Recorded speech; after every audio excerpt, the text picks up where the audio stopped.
तो दोस्तों देख सकते हो यार, आज हम देखने वाले क्लास 12 केमिस्ट्री का एक बहुत ही ज्यादा महत्वपूर्ण टॉपिक जो कि केमिस्ट्री के पेपर में हर साल 5 नंबर का पूछा जाता है।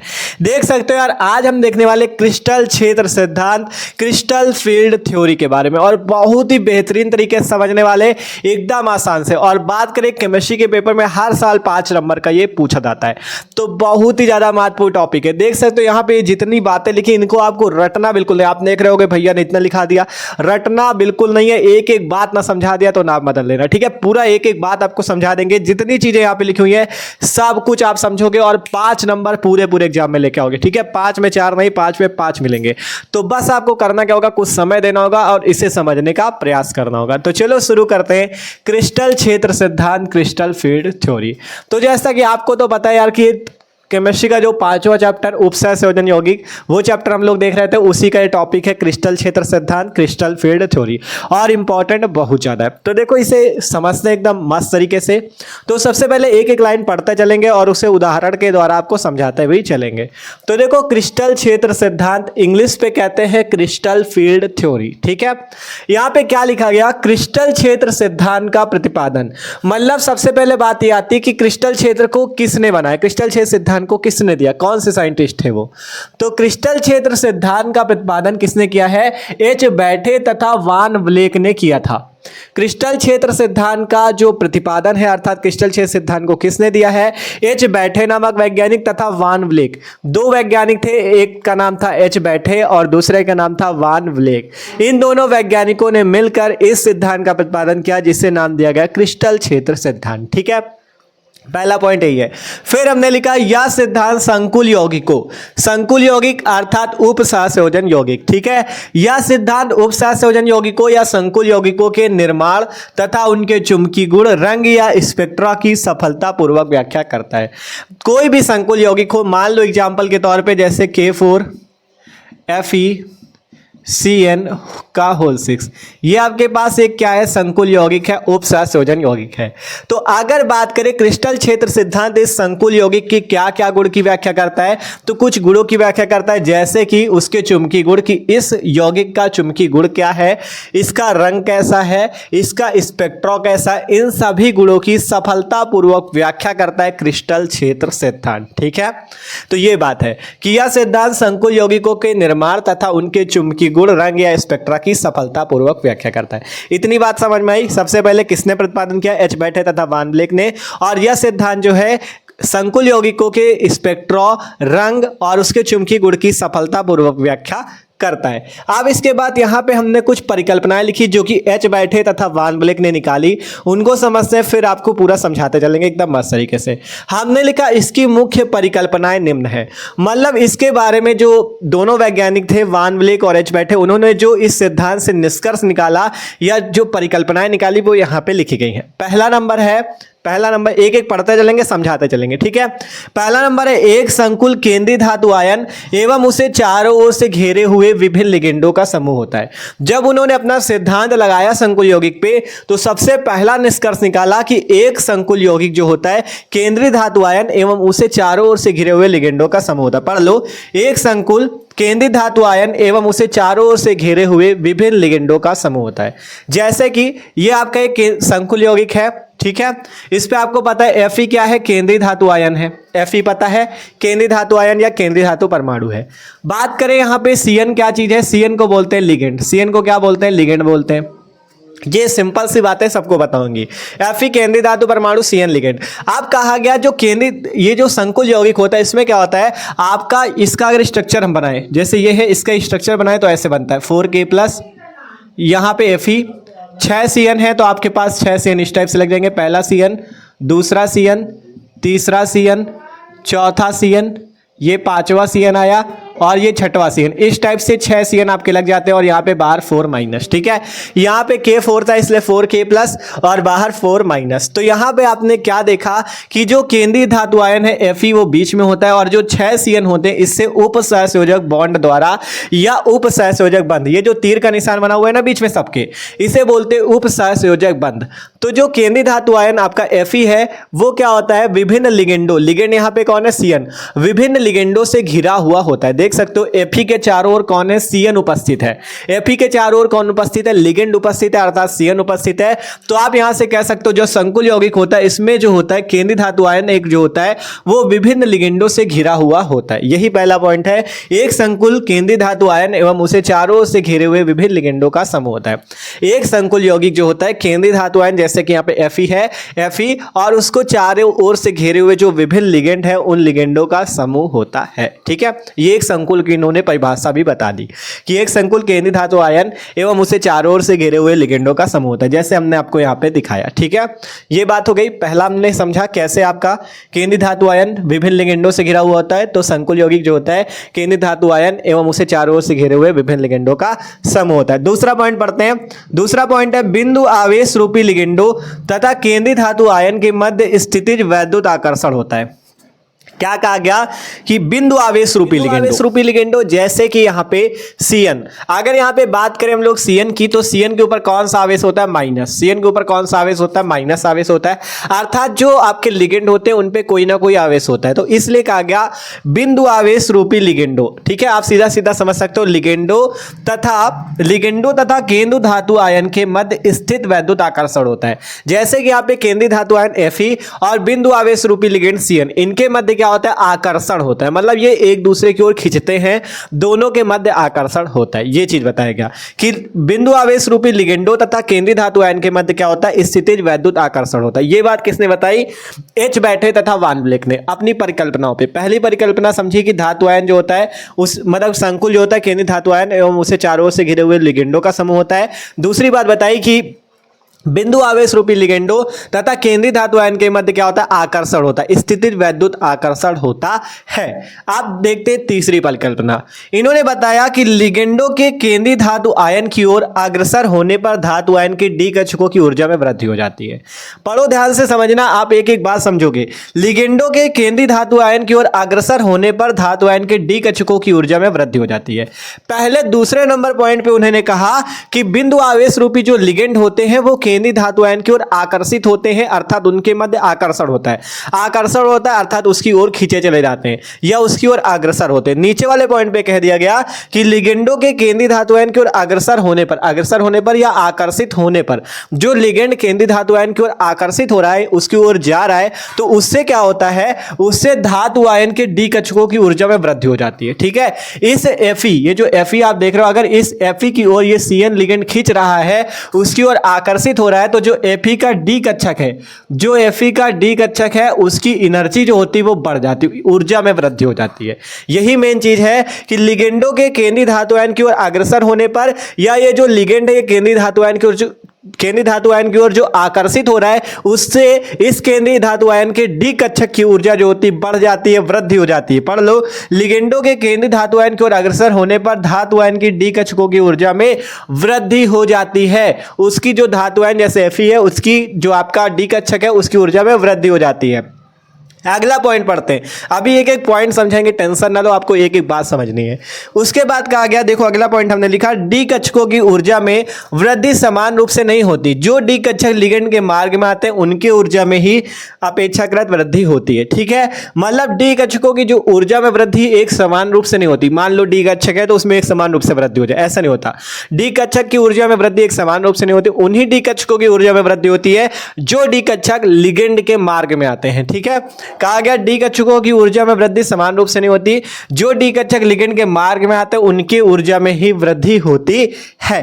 ठीक है, उनके ऊर्जा में ही अपेक्षाकृत अधिक वृद्धि होती है। यह बात किसने बताई, एच बैठे तथा वान ब्लेक ने। लास्ट पॉइंट पढ़ते हैं, इसको भी पढ़ो फिर समझा दे पूरा। ठीक है, केंद्रीय धातु आयन तथा लिगेंड के इलेक्ट्रॉन के बीच प्रतिकर्षण बल होता है। केंद्रीय धातु आयन जैसे Fe है और लिगेंड का जो इलेक्ट्रॉन है, देखो केंद्रीय धातु आयन और लिगेंड के बीच तो आकर्षण है, लेकिन जो लिगेंड का इलेक्ट्रॉन है, ठीक है, लिगेंड का जो इलेक्ट्रॉन है उसके मध्य प्रतिकर्षण होता है। पढ़ो, केंद्रीय धातु आयन तथा लिगेंड के इलेक्ट्रॉन के बीच प्रतिकर्षण बल होता है, जिसके कारण धातु आयन की डी कक्षक के विभिन्न ऊर्जा वाले दो समूह में विघटित हो जाती है। विघटित लिख सकते हो या टूट जाती हैं, ठीक है। जैसे कहा गया दो समूह में विघटित हो जाती है या दो समूह में टूट जाती है। इन समूह को Eg तथा T2G समूह कहते हैं। ये अब मेन पॉइंट है, अब आपको समझाएंगे, ठीक है। केंद्रीय धातु आयन तथा लिगेंड के इलेक्ट्रॉन के बीच प्रतिकर्षण बल होता है, जिसके कारण धातु आयन की डी कक्ष के विभिन्न ऊर्जा वाले दो समूह में विघटित हो जाती है और इन समूह को Eg तथा T2G समूह कहते हैं। देखो अब आपको पूरा समझाते हैं, ठीक है, आप पूरा समझाते हैं। मान लो आपसे सबसे पहली, देखो सबसे पहले एक बार पूरा फिर से समझा दे, फिर आपको समझाते हैं। सबसे पहले क्रिस्टल क्षेत्र सिद्धांत का प्रतिपादन एच बैठे तथा वान ब्लेक ने किया। उन्होंने कुछ मुख्य परिकल्पनाएं दी और ये सिद्धांत जो है ये संकुल या उपसहसंयोजन यौगिक के चुंबकीय गुण, उसके स्पेक्ट्रा और रंग की सफलतापूर्वक व्याख्या करता है। पहली परिकल्पना में उन्होंने बताया कि एक संकुल केंद्रीय धातु आयन एवं उसे चारों ओर से घेरे हुए लिगेंडों का समूह होता है। ये बात आप समझ गए थे कि केंद्रीय धातु आयन को कौन घेरे होता है, चारों ओर से लिगेंड घेरे हुए होते हैं। दूसरी बात बताई गई, बिंदु आवेश रूपी लिगेंडों तथा केंद्रीय धातु आयन के बीच आकर्षण होता है। जो बिंदु आवेश रूपी लिगेंड जैसे कि Cn और ये जो आपका केंद्रीय धातु आयन Fe है, इसके मध्य क्या होता है, आकर्षण होता है। तीसरी बात बताई कि लिगेंडों के केंद्रीय धातु आयन की ओर आकर्षित होने पर या अग्रसर होने पर धातु आयन की डी कक्षकों की ऊर्जा में वृद्धि होती है। अब यहां से समझना, ठीक है। देखो डी कक्षक क्या होता है, डी कक्षक आपका इस टाइप से होता है। ये आपके पास देखो, इसे और थोड़ा नीचे से बनाए, ठीक है, इसे थोड़ा और नीचे से यहां से बनाते हैं। ये आपके पास क्या है, डी कक्षक। अगर डी कक्षक जो होता है, डी कक्षक पे 5 कक्षक होते हैं, ठीक है। डी जो होता है उसमें 5 कक्षक होते हैं, डी में 5 कक्षक होते हैं, 1 2 3 4 1 5, ठीक है। इस टाइप से डी में 5 कक्षक होते हैं। आपको पता है एस पे 1 कक्षक होता है, पी पे 3, डी पे 5, एफ पे 7, ये सबको पता होगा। तो जो डी कक्षक होता है उसमें 5 कक्षक होते हैं, इस टाइप से 1 2 3 4 5 या 5 डिब्बे होते हैं, ये भी कह सकते हो, ठीक है। अब इनको कुछ नाम भी होता है, जैसे इस ऊपर वाले का, इसका नाम होता है XY, इस वाले का नाम होता है YZ, इसका नाम होता है ZX और इसका होता है Z², इसका होता है X² - Y², ठीक है। इनके कुछ नाम भी हमने यहाँ पे लिख दिए हैं। पांचों कक्षकों के कुछ ना कुछ नाम होते हैं। देखो ये आपका क्या है, पहले लिख देते हैं नीचे डी कक्षक। ये हमारे पास क्या है, डी कक्षक। शायद आपको दिख रहा हो, नीचे जगह कम है लेकिन देखते रहना, ठीक है। ये आपके पास क्या है, डी कक्षक, ठीक है। ये आपके पास क्या है, डी कक्षक। और जिनको हमने नाम दिया XY YZ ZX Z² X² - Y²। अब आपसे कहा क्या गया कि लिगेंडों के केंद्रीय धातु आयन की ओर अग्रसर होने पर धातु आयन की डी कक्षकों की ऊर्जा में वृद्धि होती है, ठीक है। अगर हम यहाँ पे इसकी ऊर्जा लेवल बनाए, एनर्जी लेवल यहाँ पे बना दे, ये हमने क्या बना दिया, नीचे लिख लेना एनर्जी लेवल या ऊर्जा स्तर। मान लो ये हमने एनर्जी दिखाने के लिए बना दिया, ठीक है। ये जो हमने यहाँ पे दिखाया ये एनर्जी दिखाने के लिए। तो अगर यहाँ पे अभी डी कक्षक ये है, अगर आपका देखो पढ़ो पॉइंट, ये लिगेंडों के केंद्रीय धातु आयन की ओर अग्रसर होने पर धातु आयन की डी कक्षकों की ऊर्जा में वृद्धि हो जाती है। मतलब जैसे ही लिगेंड आपका केंद्रीय धातु आयन की ओर जाता है, वैसे इस डी कक्षक की ऊर्जा में क्या हो जाती है, वृद्धि हो जाती है। और ये डी कक्षक जो इस टाइप से यहाँ पे है, ये आपका इस टाइप से थोड़ा सा वृद्धि हो जाती है ऊर्जा में, तो ये आपका यहाँ पे आ जाता है इस टाइप से, ये, ठीक है। यहाँ पे देखो, यहाँ पे समझ लेना, छोटा सा बना दे रहा है, 1 2 3 4 1 5, ठीक है। ये डी कक्षक आपका यहाँ पे आ चुका है, इसको भी वही नाम दे दो, XY YZ ZX Z² X² - Y², ठीक है, सही समझ लेना। तो ये जो डी कक्षक है अभी यहाँ था, जैसे ही लिगेंड जो है केंद्रीय धातु आयन की ओर अग्रसर हुआ, वैसे ही आपका इस डी कक्षक की ऊर्जा में वृद्धि हो गई और ये कहाँ पे पहुंच गया, ये आपका पहुंच गया जाके उत्तेजित अवस्था में। देखो यहाँ पे लिख दें ग्राउंड स्टेट या उत्तेजित अवस्था, उत्तेजित अवस्था में पहुंच गया। कहाँ पहुंच गया, उत्तेजित अवस्था में। सही से आप लोग लिखते रहना, ठीक है, क्योंकि जगह कम बची है। तो उत्तेजित अवस्था में अभी ये डी कक्षक सिंपल सा था, जैसे ही लिगेंड जो है केंद्रीय धातु आयन की ओर अग्रसर हुआ, डी कक्षक की ऊर्जा में वृद्धि हो गई और डी कक्षक अब कहां पहुंच चुका है, उत्तेजित अवस्था में पहुंच चुका है, ठीक है। पढ़ लो, लिगेंडों के केंद्रीय धातु आयन की ओर अग्रसर होने पे या आकर्षित होने पर धातु आयन जो Fe होता है, इस Fe का डी कक्षक जो होता है, ठीक है, इस Fe धातु आयन का जो डी कक्षक होता है उसकी ऊर्जा में वृद्धि हो जाती है। अर्थात डी कक्षक अभी यहां था, अब इसकी ऊर्जा में वृद्धि हो गई, ये यहां पे आ गया उत्तेजित अवस्था। में। इसके बाद कहा गया लिगेंडों के केंद्रीय धातु आयन की ओर अग्रसर, ये वाला तो पॉइंट हो गया था, ये था चौथा। डी कक्षकों की ऊर्जा में वृद्धि समान रूप से नहीं होती। जो डी कक्षक है इनकी ऊर्जा में वृद्धि समान रूप से नहीं होती। उन्हीं डी कक्षकों की ऊर्जा में वृद्धि होती जो लिगेंड के मार्ग में आते हैं। उन्हीं डी कक्षकों की ऊर्जा में कहा गया जो डी कक्षक लिगेंड के मार्ग में आते हैं उनकी ऊर्जा में ही अपेक्षाकृत अधिक वृद्धि होती है। अब पांचवा पॉइंट क्या था ये पढ़ो। केंद्रीय धातु आयन तथा लिगेंड के इलेक्ट्रॉन के बीच प्रतिकर्षण होता है। ये जो केंद्रीय धातु आयन Fe है और Cn का जो इलेक्ट्रॉन है इसके बीच में प्रतिकर्षण होता है। ठीक है, ऊपर यहां पे लिखा गया था, कहां गया, आकर्षण वाला, ये कि मतलब केंद्रीय धातु आयन जो जैसे कि Fe है आपका और लिगेंड जो है वो है Cn, इसके बीच आकर्षण होता है, ये बात कही गई थी। लेकिन नीचे कहा गया ये जो केंद्रीय धातु आयन और इस लिगेंड का जो इलेक्ट्रॉन है उसके साथ प्रतिकर्षण होता है। इस बार लिगेंड की बात नहीं चल रही, नीचे जो बात चल रही है वो लिगेंड की बात नहीं, लिगेंड के इलेक्ट्रॉन की बात चल रही। ठीक है, तो केंद्रीय धातु आयन तथा लिगेंड के इलेक्ट्रॉन के बीच प्रतिकर्षण होता है जिसके कारण धातु आयन की डी कक्षकें विभिन्न ऊर्जा वाले दो समूह में टूट जाती हैं या विघटित हो जाती हैं। दो समूह में टूट जाती हैं या विघटित हो जाती हैं। इन समूह को Eg तथा T2G समूह कहते हैं। इन समूह को Eg तथा T2G समूह कहते हैं। कौन कौन से कक्षकों में विघटित होंगी वो अब हम आपको यहाँ पे दिखा देते हैं। इस टाइप से यहाँ पे ये दो कक्षकों में विघटित हो जाएंगी या टूट जाएंगी। ठीक है, यहाँ पे दो कक्षकों में टूट जाती हैं। पहला आप समझ सकते हो ये वाली दो कक्षकें, ठीक है, ये वाली आपकी जो दो कक्षकें ये आपका इस टाइप से टूट जाएंगी। ये दो कक्षकें आपकी आगे, जिसको इस वाले का नाम था जेड स्क्वायर, इस वाले का नाम था x square minus y square. ठीक है, नीचे फिर जो आपकी ये तीन कक्षकें बची, ये और ये तीनों इस टाइप से अलग से टूट जाएंगी। ये आपका 1 2 1 3, इसको नाम दे दो एक्स वाई, वाई जेड और जेड एक्स। ठीक है, इस टाइप से दो आपके भागों में टूट जाती है या दो समूहों में टूट जाती है। कहा गया था ना इन समूह को Eg तथा T2G समूह कहते हैं। तो ये जो ऊपर वाला समूह है इसे Eg समूह कहते हैं। E के नीचे आपका सफिक्स में G है और यहाँ पे T2G समूह। ठीक है, इस वाले को Eg समूह, इस वाले को T2G समूह बोलते हैं। अब आपका क्रिस्टल क्षेत्र सिद्धांत कंप्लीट हो चुका है। इतनी बातें ही लिखी जाती है। ठीक है, इतनी बातें ही लिखी जाती हैं, इतनी बातें ही लिखी जाती हैं। ठीक है, सिंपल से आप पूरा फिर से समझ सकते हो आप लोग। सिंपल क्या हुआ था कि आपका सबसे पहली बात बताई गई, केंद्रीय धातु आयन जो होता है वो आपका लिगेंडों से घिरा हुआ होता है। ठीक है, एक संकुल केंद्रीय धातु आयन और उसे चारों ओर से घेरे हुए लिगेंडों का समूह होता है। दूसरी बात बताई गई कि बिंदु आवेश रूपी लिगेंड तथा केंद्रीय धातु आयन के बीच आकर्षण होता है। मतलब जो Fe था और Cn था उसके बीच क्या होता है, आकर्षण होता है। फिर कहा गया लिगेंडों के केंद्रीय धातु आयन की ओर अग्रसर होने पर या आकर्षित होने पर आपका धातु आयन जैसे कि Fe, इसकी डी कक्षकों की ऊर्जा में वृद्धि हो जाती है। तो उसकी ऊर्जा में क्या होती है, वृद्धि। तो डी कक्षक जैसे ये था, इसका नाम याद रखना, इस वाले कक्षक का XY नाम होता है, इसका YZ, इसका ZX, इसका Z स्क्वायर, इसका X square minus y square. तो इसकी जो ऊर्जा होती है बढ़ जाती है, अर्थात ये उत्तेजित अवस्था में आ जाता है। इसको थोड़ा ऊपर करके आपको बना देना है, तो आपके ये डी कक्षक आ जाएंगे। अब इसके बाद कहा गया डी कक्षकों की ऊर्जा में वृद्धि समान रूप से नहीं होती। जो डी कक्षक लिगेंड के मार्ग में आते हैं उनकी ऊर्जा में ही अपेक्षाकृत अधिक वृद्धि होती है। ठीक है, फिर कहा गया केंद्रीय धातु आयन तथा लिगेंड के इलेक्ट्रॉन के बीच प्रतिकर्षण बल होता है जिसके कारण धातु आयन की डी कक्षकें विभिन्न ऊर्जा वाले दो समूह में टूट जाती है। ये जो धातु आयन की डी कक्षकें हैं ये विभिन्न ऊर्जा वाले दो आपके समूहों में टूट जाती हैं। इस टाइप से ये आपके दोनों समूह लास्ट वाले z square x square minus y square में, और ये शुरुआत वाले ये अलग नीचे आपको लिख देना है। इसे Eg समूह बोलेंगे, इसे T2G समूह बोलेंगे। आपका क्रिस्टल क्षेत्र सिद्धांत कंप्लीट है। यही मुख्य परिकल्पनाएं थी जो कि वान ब्लेक तथा H बैठे नामक वैज्ञानिक ने दिया था। ठीक है, तो इतना ही आपको लिखना है। यहां पे ये चीज जो समझाया गया है ये आपको केवल समझाने के लिए था, इसको आपको लिखना नहीं है। ठीक है, इसको देखो। ठीक है, यहां पे ये वाली बातें केवल समझाने के लिए थी। आपको केवल यहां से लिखना शुरू करना है, फिर लास्ट पे आपको ये बना देना है। ये डी कक्षक हो जाएगा बाद के उत्तेजित अवस्था में Eg समूह T2G समूह। इतना कर सकते हो।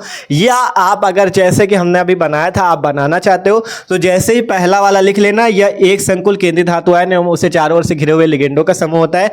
तब एग्जाम्पल दे देना, इसका एग्जाम्पल दे देना K4FeCN का होल 6, Cn का होल 6। इसका आपको स्ट्रक्चर बना देना है इस टाइप से 4K प्लस बीच में Fe और 6 Cn इस टाइप से जोड़ देना। ठीक है, 6 Cn आपको जोड़ देने हैं बार 4 माइनस इसका स्ट्रक्चर बना देना बस। अगर चाहो तो पहला वाला जैसे ही लिखना है, इसके बाद ये एग्जांपल देके ये बना देना, अर्थात Fe जो होता है 6 CN से घिरा हुआ होता है। देखो एक चीज जान लो, केमिस्ट्री में जितना ज़्यादा एग्जाम्पल दे समझाओगे ना, एग्जामिनर को उतना अच्छा लगेगा और उतनी ज़्यादा आपकी कॉपी अच्छे से चेक होगी और उतने ज़्यादा नंबर मिलेंगे। ठीक है, एग्जाम्पल बहुत जरूरी होता है। तो पहला लिखने के बाद ये लिख देना, फिर लास्ट तक आपका 5वें नंबर तक यहाँ तक आना, लास्ट में ये बना देना। ठीक है, तो आशा करते हैं सबको क्रिस्टल फील्ड थ्योरी समझ में आएगी। पूरी मेहनत किया कि भाई सबको समझ में आ जाए। ठीक है, तो वीडियो अच्छा लगा हो यार तो लाइक कर देना, और जो लोग भी चैनल पे ना हो सब्सक्राइब कर लो, क्योंकि इसी तरह से मस्त तरीके से चलती है आपकी क्लास 12 केमिस्ट्री हो या क्लास 12 फिजिक्स।